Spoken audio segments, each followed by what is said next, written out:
is is a different thing because culture has moved on so much.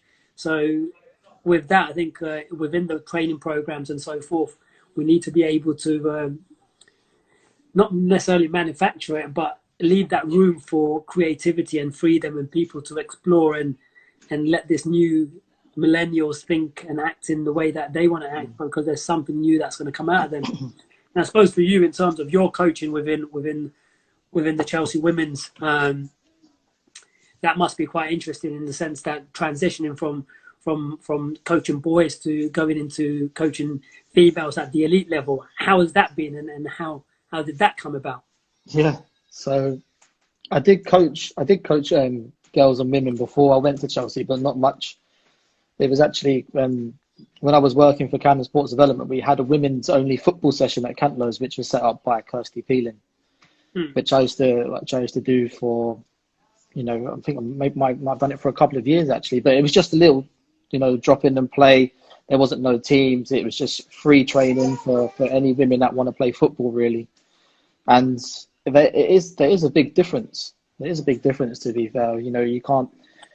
And I think with the younger players, with the coaching younger girls, as coaching younger boys, I think it's a lot different as well. I actually find that girls can take on a lot more information quickly in terms of the boys, but might be sometimes slightly less aggressive in their behaviours, sometimes slightly less motivated, but certainly intelligence-wise, they're definitely on par with the boys. But how that came about, with Chelsea was obviously, like I said, Kirsty Peeling had helped me out massively. And I did say when Emma became the Chelsea manager, I asked if I could go down and watch, which she allowed me to do. And then, after I went down there a few times, Emma said, "Look, you're doing the warm up next week, so good luck." So you didn't go down there, Chelsea, with a UEFA B, because you there because you had a big desire in your heart to go down there and learn and improve yourself. Yeah, exactly that. That's the thing I think I'm trying to push more and more, is that it's not your coaching qualifications or anything else. It's what's burning inside you. And what's interesting that you mentioned is your opportunity came from the community, and we somehow seem to come back to our community. So in many ways, it's within the community that there is people and opportunities that's created there. And we should always keep in touch with that, because you don't know who the next kid is. You don't know who the next TJ is, or the Taff is, or the Seb is, or the Jermaine Anderson is, or whoever that may be. So in terms of that, I think there's a responsibility. And this is what I love in terms of doing this, is that I don't see this in terms of sharing my journey. I see this in terms of sharing my journey, that I can capture or let someone else hear something that might be able to take them to the next level, because it's ultimately what's burning inside you, and hearing someone do it or seeing someone do it ignites that even more. So again, it's not, you didn't turn up with your UEFA, but you turned up because you wanted to get better, and that's a testament to yourself. And I suppose that will burn for further and longer, and you'll continue to go up the journey. Like working at Chelsea, one of the biggest clubs in the world. Like that does not happen just because you learn your ABCs and you pass a few qualifications. It happens because you're willing to get up at night and in the mornings and do that 1.5 hour drive there, 1.5 hour drive back. So no, testament, and that's the grit that we've got to really showcase to the young people. Do you feel like the young people, in terms of the new generation, have that same, willing to sacrifice, not being paid, willing to volunteer, willing to put themselves out there, that they, to put themselves in a position where they're going to learn like that? I think there is ways of doing that. I don't think naturally as an environment or where we are in society that caters for that. I think when you can make it meaningful more for inside of them. So for me, like, perfecting my art is an internal stimulation. I almost feel like the young people is like perfecting something external to me is their stimulation. So it's like perfecting how I look, or perfecting how someone perceives me rather than who I am is what they look for. So how do you make something meaningful is the key ingredient to actually them really getting nourished inside and going with that. So rather than just getting praised with a pair of boots or praised with access to I don't know, a iPhone or something else. Yeah. It's more so them seeing that they're making impact on people and on the people around them. And that comes down to, I think there's not a lot of youth clubs and youth activities and ways of giving back to the community. Because when you hear thank yous and it was because of you that I've done this, no amount of iPhones is going to give me that kind of excitement or that kind of stimulation. Another human being saying that to me is a big thing. So I think that's where in terms of the youth need to be more stimulated by getting meaningful praise, meaningful opportunities to show impact within their community and so forth. I don't think there's any coincidence either as well that things like knife crime and stuff has gone through the roof since there's been a massive closure of a lot of those youth clubs in those estates as well. You know, when we was growing up, you used to play against tournaments with like some Peckwater, Toriano, Kilburn, you know, Maiden Lane, all those estates, Rowley Way.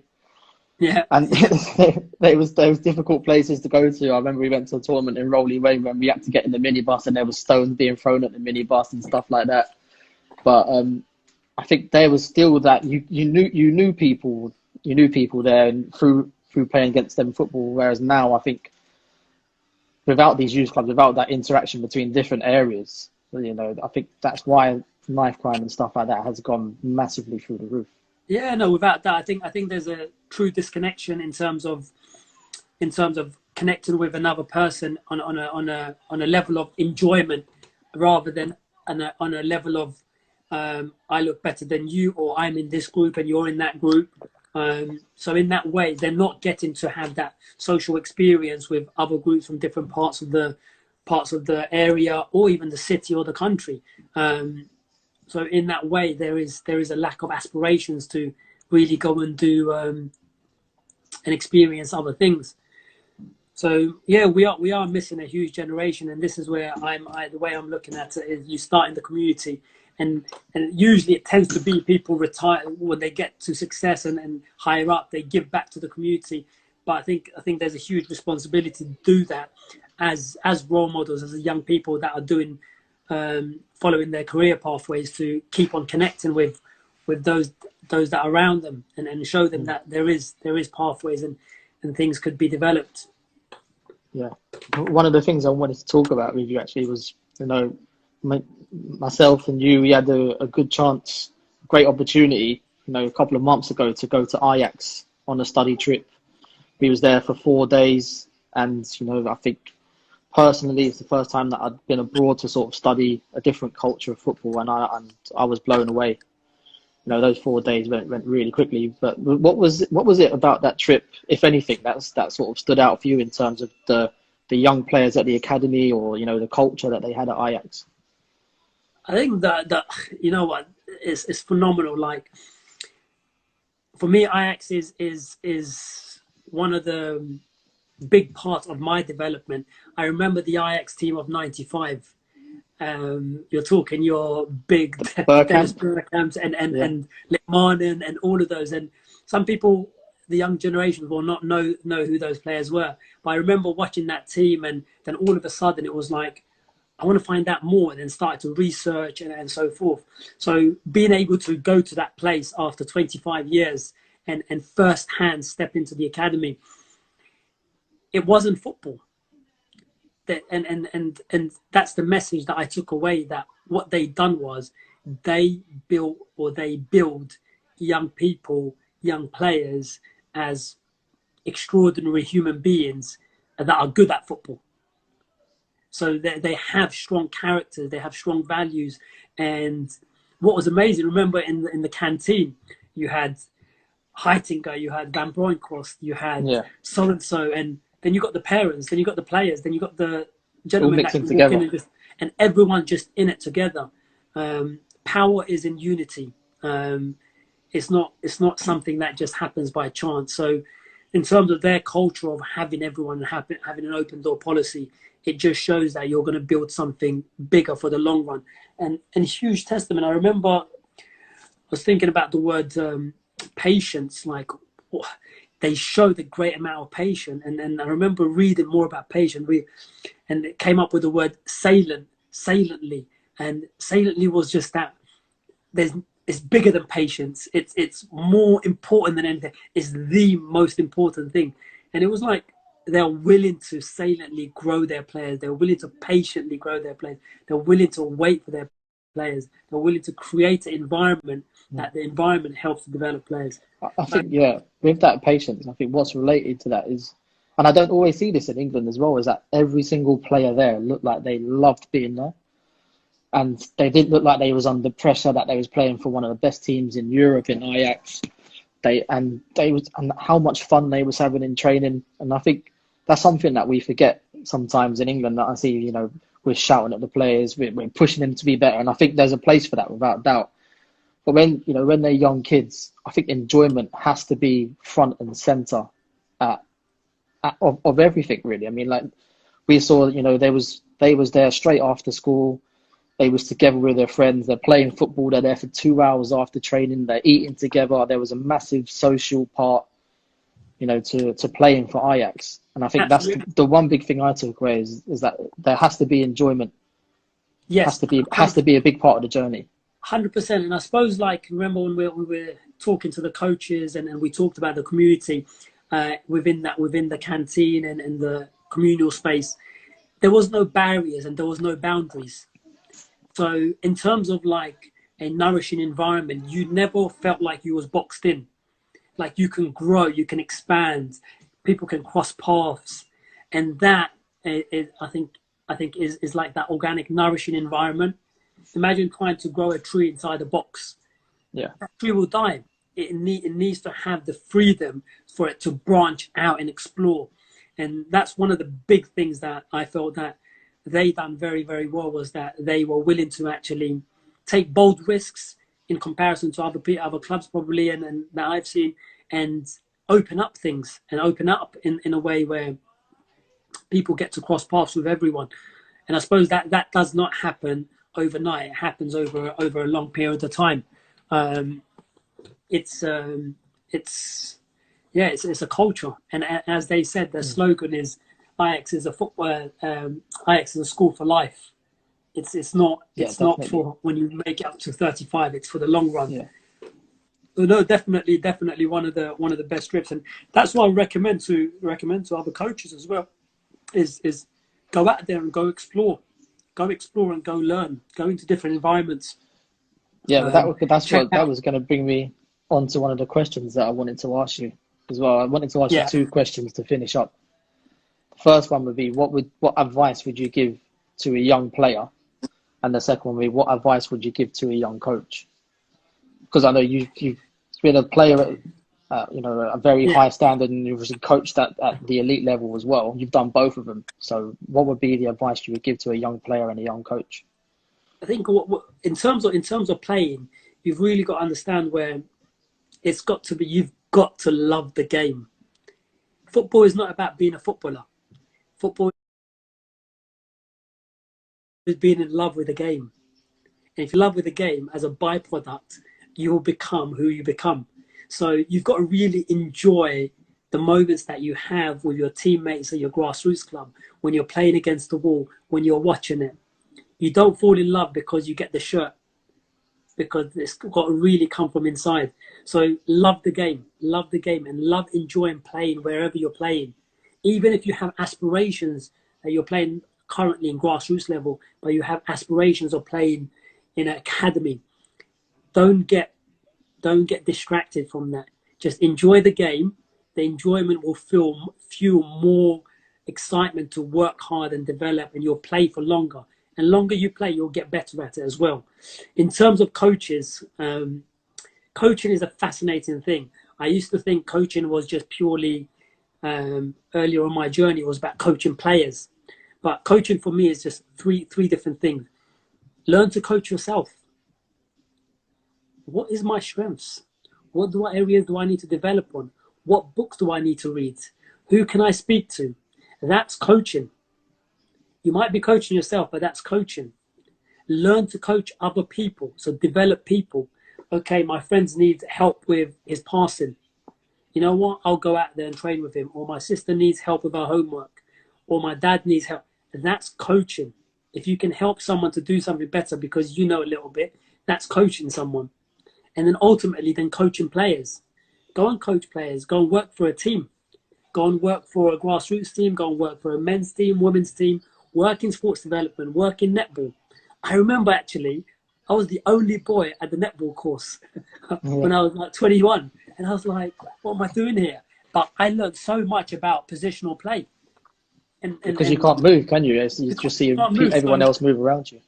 Absolutely. And then I'm thinking, you know what? I'm getting more because I'm going outside of my comfort zone. But I didn't see no one else. I'm not saying there wasn't females that were might have been coaching football as well. But here's a young male going into looking at netball and what netball coaching is all about. So, yeah, those three folds of coaching is something that I think all coaches should look at, not just looking at, building players. Because when I learn to develop coach myself, I get better. When I learn to develop people around me, they get better. In turn, they make me better. And as I'm learning to coach more and more, and I coach players, players get better, and they challenge me to make them even better. So the process never stops. Yeah. So in that way, I would say follow those kind of 3 steps. What would be from your end in terms of what you've noticed in terms for a coach? For a coach, I think in terms of the courses and stuff like that, I just think it's a piece of paper in terms of that. You know, I know A licensed coaches, but I know level 1, level 2 coaches that I would perceive as better coaches than those A licensed coaches. So I don't think your qualifications define you. I do think it shows, you know, a level of commitment to your profession.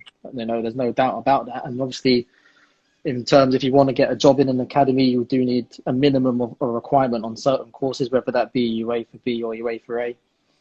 But I think if I was a coach, the one thing I would say is that you have to be curious. You have to be curious with everything. If you watch a fantastic coach do a session, you know, you have to question everything that they do. You know, why are they doing this? Why are they saying that? Why are they communicating in that way? No, because you talked earlier. I think you talked about perfection. Yeah, so like we always aim for perfection, even though it's impossible to achieve. Our team's never going to play the perfect game. There's always going to be other aspects that stop it. But we always aim for perfection because that's the standard that you want. But going back to, you know, what you said about Camden Sports Development as well. When I was working at Camden Sports Development, I worked with disabled kids. I worked with blind kids. I worked with deaf kids as well. So in terms of that grounding, you know, doing that 17, 18 years old, that improves, you know, in terms of your communication, your body language, learning to do all those different things. And you take that into professional football because you can have all the knowledge inside your head, but if you can't explain it to someone, if you can't get it, you know, from your head into theirs, or, you know, then it's useless. It's useless information. Absolutely. So you have to be a fantastic communicator. And, you know, it comes out in your personality. You know, like I said, your body language, you know, whether that be demonstrating things or, you know, so I think that's the skill of coaching, is know what to say and what time to say it. No, definitely. And you're completely right in terms of the grounding is critical, and getting that 360 holistic understanding of people, who they are, where they are. And you can't get that just by working in one environment, working with one set of people. Because football is such a migrating game at the top level. You're getting managers, coaches, physios, doctors, owners, media. These are people from all around the world. And more it becomes a global game, more you have to be culturally adaptive, environmentally adaptive, socially adaptive. So if you're getting that from an early age, you have definitely got a good foundation to actually springboard from. And saying that, like any young coaches listening out there, I'll be happy to sit with you or have a one-to-one with you or have a group meeting face-to-face or even on Instagram or on a FaceTime call to discuss any ideas you have, because more I bounce ideas, more I get better at sharing information and making it clearer and easier for others to process, and ultimately to help you and support you in questions that you may have. So the offer's always there. Reach out to me, reach out to TJ. Yeah, anytime. And just to tie up that and put a bookend on that one as well. How we got to Ajax was exactly what we just spoken about. We had a coach come over from Italy who emailed 300 different people saying, I want to do some voluntary work. And I think you was the only coach that got back to him and invited him to the Just Play session at Highgate Wood. And then, 5 or 6 years later, he's working at Ajax and he's inviting us to come over and study at Ajax. So Absolutely. a case in point about what we just spoke about. And that in terms of Simon as a coach, like moving over from Italy as a 19-year-old, working, educating himself full-time, working part-time, 3 jobs, and then walking for an hour and a half to get to his first session, which I never knew of, already told me that it's not he wants to be a football coach. There's more. He wants to give so much more because he's got so much resilience, so much commitment, so much drive. And those are the things that's going to get you further for the long run rather than the short term. So your success it's not necessarily a pathway. Like you don't go from level 1, level 2. It's not a pathway. It's a journey and the landscape is different. And you've got to be able to handle the ups and downs and the tunnels and the hills and the mountain and the storms and the valleys and go through all of that and come out to the other end. And that takes character. Yeah, definitely. Well, it's been fantastic to talk to you, mate. I know 45 minutes has gone by really, really quickly.